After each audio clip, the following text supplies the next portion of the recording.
If you want to record some awesome pop punk, this video is for you. My motivation's really gone. I gotta say I feel too tired to continue on. In this video, I'm going to show you everything I do exactly the way I do it.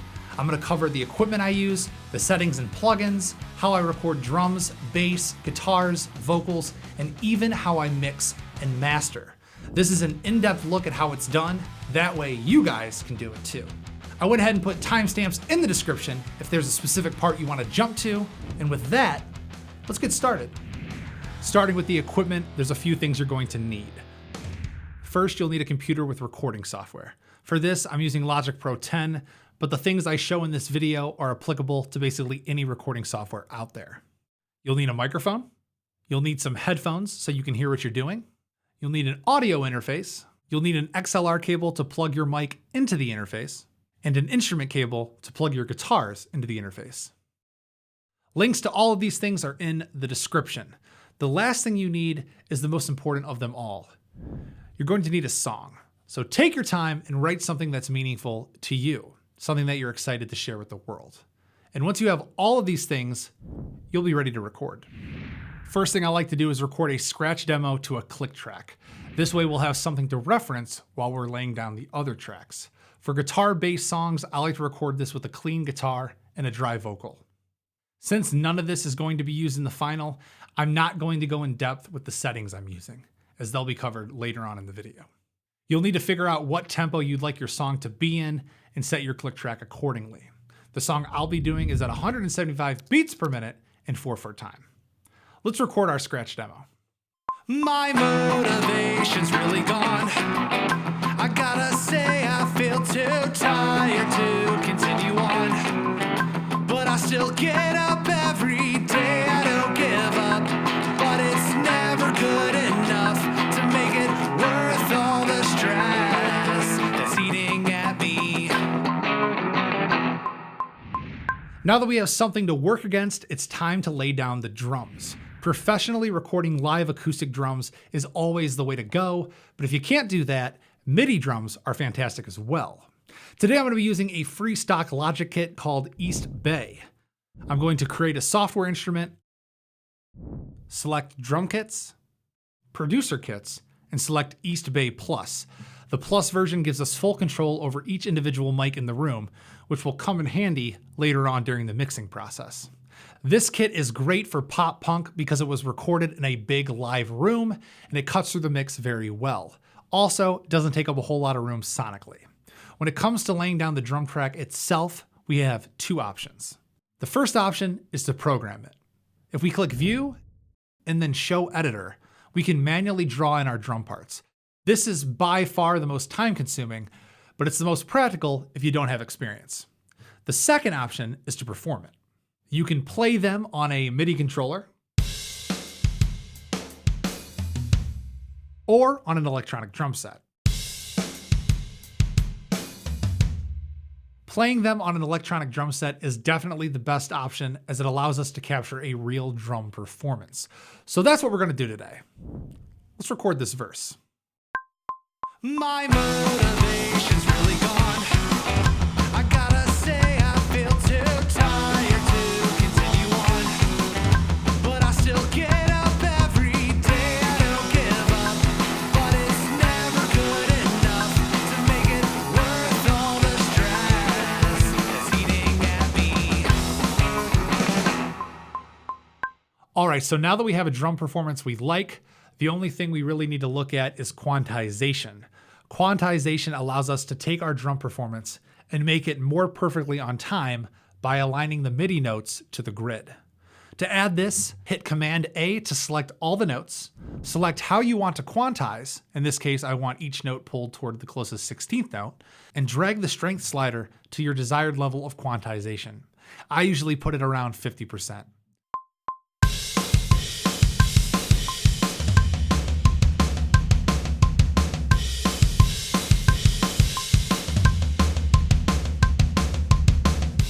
It's that easy.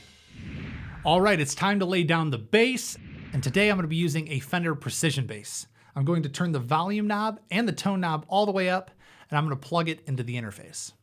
We want a healthy signal that isn't clipping. So I like to play as hard as I'm going to play, and I adjust the interface until it's no longer clipping. Back in Logic, let's make a new audio track. Select electric guitar and bass, clean bass, and select modern stack.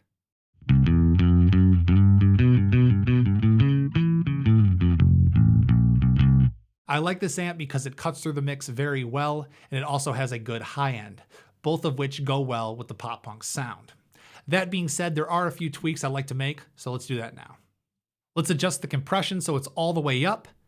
Let's adjust the mix so we're only hearing the amp, and let's EQ the bass to bring out a little bit more of the low end. And just like that, we're ready to record.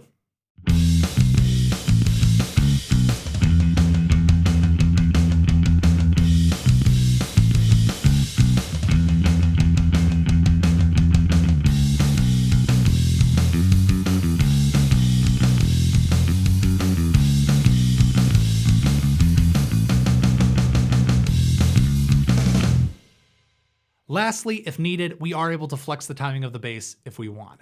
If we click the flex button, we can flex the notes so they're perfectly on time. This works for bass, guitar, and vocals, but don't do it unless you have to.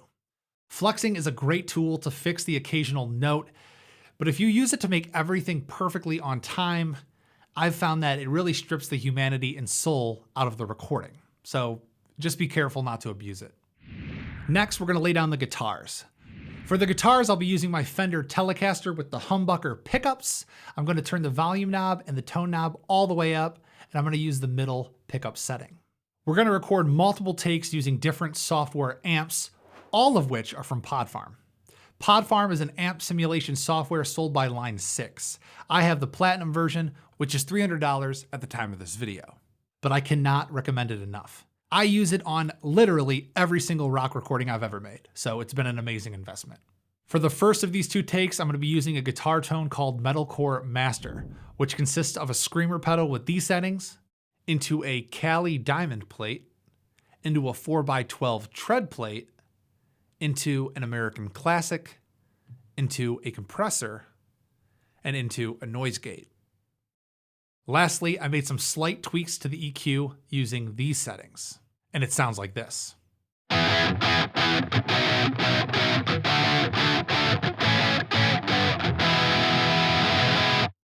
For the second take, I'm going to use a completely different distorted amp chain. It's good to use different amps on a double track because it sounds fuller and it helps to fill in the sonic gaps that the other amp might not be filling. This setup consists of a Blackface Lux with these settings, into an American Classic, into a classic distortion pedal, into a compressor, and into a cavernous. Lastly, I added some EQ tweaks using these settings, and it sounds like this.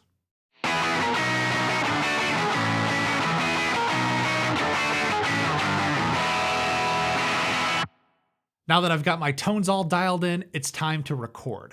For the first take, I'm going to pan wide to the left around 45, and for the second take, I'm going to pan wide to the right around 45.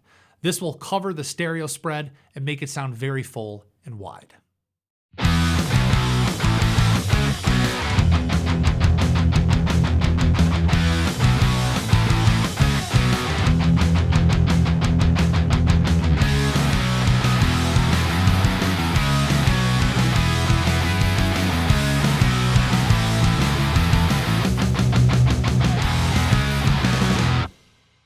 All right, so these guitars are sounding great, but I'm going to add another take that I can bring in during the second verse, which will give the song a sense of evolution and help keep it fresh.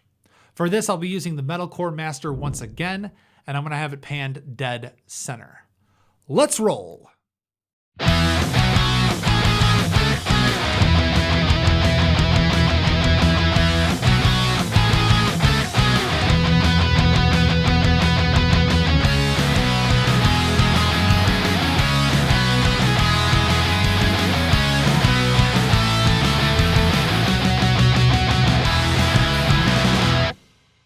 Do you see how easy this is? You can do it. It's time to lay down the vocals. For my vocals, I use the Electro Voice RD20 paired with a Cloudlifter preamp. I really like this setup because the RE20 is a dynamic mic, which does a great job blocking out background noise with minimal room treatment. Together, this combo costs around $600, but it's been a great investment. Back in Logic, we're going to create a new audio track, and the first thing we want to add is a compressor. A compressor lowers the dynamic range of an audio signal. In other words, it makes the quietest parts louder and the loudest parts quieter, so the track has a more consistent level. The stronger the compressor, the more the vocals will cut through the mix. Since this is a loud rock song, we're going to want to use a strong compressor. So I'm going to use gain reduction, which is a compressor from the producer, Joey Sturgis. This plugin costs $50 at the time of this video and has been a great investment. For this song, these are my settings within the gain reduction plugin. And this is what the compressor sounds like. Obviously, this sounds extremely strong and overly compressed for just me talking to you guys. But when the music is really loud, this compressor will make sure our vocals are nice and audible. In addition to a compressor, I'm using a de-esser with these settings, an EQ with these settings, and the Space Designer reverb. I'm a big fan of this reverb called Old Spring, and I typically set it to around -30 decibels on the wet. Reverb can be a great tool, but I think a lot of amateurs abuse it. If you're not careful, it can muddy up your mix. So that's just something to keep in mind. As a general rule of thumb, I either record a vocal line once or I record it 3 times. I always have my main vocal panned dead center. But if I feel it could use a bit more presence, or if I want to do harmonies, I'll record 2 more takes. One panned all the way to the left and the other panned all the way to the right. This will utilize the stereo space and make the vocal feel threaded throughout the mix. For this song, I'm going to do the 3-take method. Let's do it. My motivation's really gone. I gotta say I feel too tired to continue on. But I still get up every day, I don't give up. But it's never good enough to make it worth all the stress that's eating at me. Once you have some vocal takes that you're liking, you can polish it further using Auto-Tune, Melodyne, or any other pitch correction software. But in the rock world, I don't recommend it. Just like flexing, pitch correction is fine for the occasional note, but when you use it to make everything perfectly on pitch, I feel like it gives your song a lifeless, robotic sound and it strips the life out of the recording. Now that we have everything recorded, it's time to mix it. Obviously, a good mix is extremely subjective and it's up to taste, but I'll show you the process I use. I like to start with the drums and bass and work up layer by layer from there. First, I'm going to set the overall drum kit volume so it's coming in between -4 and -5 decibels. This is important because as we add more instruments in, it's going to get louder and we never want it to pass 0 as that results in clipping. Then I'm going to double click the drum kit and mute everything besides the kick and snare. These are the most important elements of the drum beat, so I like to start with that. Next, let's unmute the bass and give it a listen.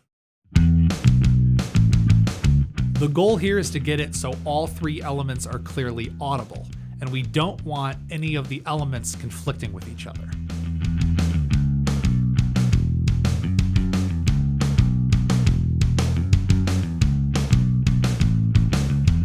That sounds about right. Next, let's bring the 2 rhythm guitars in.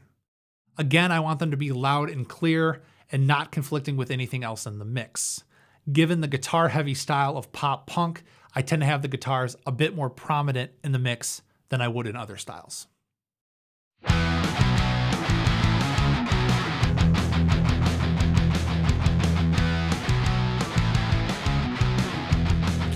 that sounds pretty good right there. Next, let's bring in the lead vocal. It needs to be audible and clear, but it doesn't need to be super loud because remember, we have 2 other takes that we're going to bring in. My motivation's really gone. I gotta say I feel too tired to... That's about right. Next, I'm going to bring in the 2 additional vocals.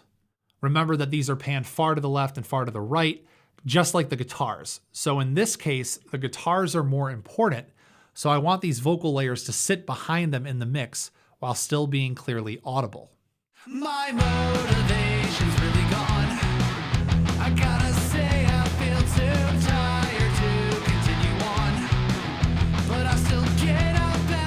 Okay, that sounds good to me.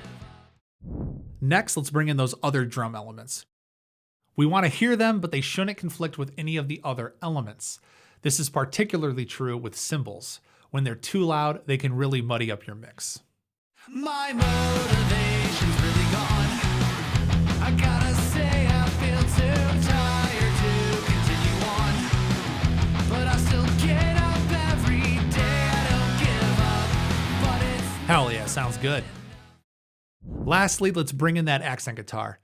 This is the least important element in the entire song, so I'm going to have it sit relatively low in the mix and make sure it doesn't conflict with the lead vocal, as both are panned dead center. my motivation's really gone. I gotta say I feel too tired to continue on. There we go. Okay, so this is all sounding pretty good.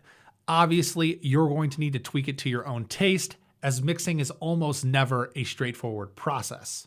You might need to add or adjust EQs, tweak your compressors, or add reverb and delay. I suggest you think about what's important in your mix. For example, when it comes to the low end, the kick drum and bass guitar are the most important. So if you have some low end from your vocals conflicting with that, use EQ to remove the low end from the vocal. On the other side of the spectrum, the guitars and vocals are the most important. So if the high end of the bass is conflicting with it, I'm going to use EQ to shave off some high end from my bass. Mixing is really just a balancing act, and you get better the more you do it. The very last part of the recording process is mastering. Mastering is the process that makes your song loud and balanced so it's ready to play on any speaker at any place. If you want to have the very best sounding master, I recommend you pay a professional to mix and master your songs for you. They will provide a new set of ears and bring tools that you don't have to make it sound great. That being said, it can be pretty expensive, so if you're going to do it yourself, I recommend you use Ozone. Ozone is an all-in-one mastering plugin complete with AI features to help you automate the mastering process. It ranges in price from $199 to $399, depending on the features you want. To be honest with you guys, I don't really know that much about mastering. I have Ozone 10, and I often find myself using the built-in AI mastering tool to do the mastering for me. I'm just going to add it to my output strip, click the assistant button, play the loudest part of the track, and the software will listen to the tonal balance, width, dynamics, and loudness, and it will create an optimal master from that. The assistant view gives you various options to tweak the result, or you can click over to the detailed view and look under the hood to see exactly what's going on.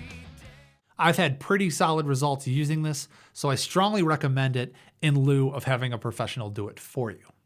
And now that we have a master we like, we're done. My motivation's really gone. I gotta say I feel too tired to continue on. But I still get up every day. I don't give up. But it's never good enough to make it worth all the stress that's eating at me. Lethargic and completely tapped. I got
If you found this video helpful, please like and subscribe.